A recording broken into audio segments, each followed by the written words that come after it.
భారత వాయుసేన pilot group captain Shubhanshu Shukla వచ్చే నెలలో అంతర్జాతీయ అంతరిక్ష కేంద్రానికి వెళ్లనున్నారు.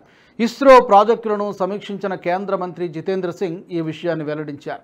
శుక్లా చేయబోయే ఈ ప్రయాణం అంతరిక్ష అన్వేషణల నవశకంలో భారత్ ధైర్యంగా వేస్తున్న అడుగులకు సంకేతమని చెప్పారు. అంతరిక్ష భాగస్వామ్యాల విస్తరణలో భారత్ అధిగమిస్తున్న కీలక మైలురాయిగా అభివర్ణించారు. ఈ అంతర్జాతీయ భాగస్వామ్యాలు గగన్యాన్ వంటి ప్రాజెక్టులు స్పేస్ టెక్నాలజీలో గ్లోబల్ లీడర్గా ఎదగాలన్న భారత్ చిత్తశుద్ధిని ప్రతిఫలిస్తున్నాయని చెప్పారు. అయితే శుక్లా ఐఎస్ఎస్కు వెళ్లేది ఇస్రో చేపట్టిన మిషన్లో భాగంగా కాదు. అమెరికాకు చెందిన ప్రైవేటు అంతరిక్ష పరిశోధనల సంస్థ యాక్సియం స్పేస్ చేపట్టిన యాక్సియం 4 మిషన్లో భాగంగా మరో 3 విదేశీ వ్యోమగాములతో కలిసి శుక్లా వెళ్లబోతున్నారు. ఎలన్ మస్క్కు చెందిన స్పేస్ ఎక్స్ వ్యోమనౌక క్రూ డ్రాగన్ వారిని ఐఎస్ఎస్కు చేరవేయనుంది.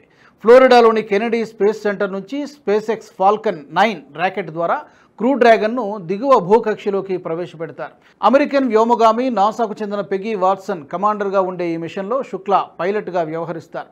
వీరితో పాటు పోలాండ్కు చెందిన స్వావోష్ ఊజ్నైన్స్కీ, హంగరీకి చెందిన టైబోర్ కాఫు వెళ్లనున్నారు. ఆయా దేశాల నుంచి రోదసీలోకి వెళ్లనున్న తొలి వ్యోమగాములు వారే కావడం విశేషం. అలాగే రోదసీ నుంచి భారతదేశం ఎలా కనబడుతోందని అడిగితే సారే జహాస అచ్చా అంటూ తొలి భారతీయ వ్యోమగామి రాకేష్ శర్మ జవాబిచ్చిన 4 దశాబ్దాల తర్వాత మరో భారతీయుడు అంతరిక్షంలోకి వెళ్లడం ఇదే తొలిసారి.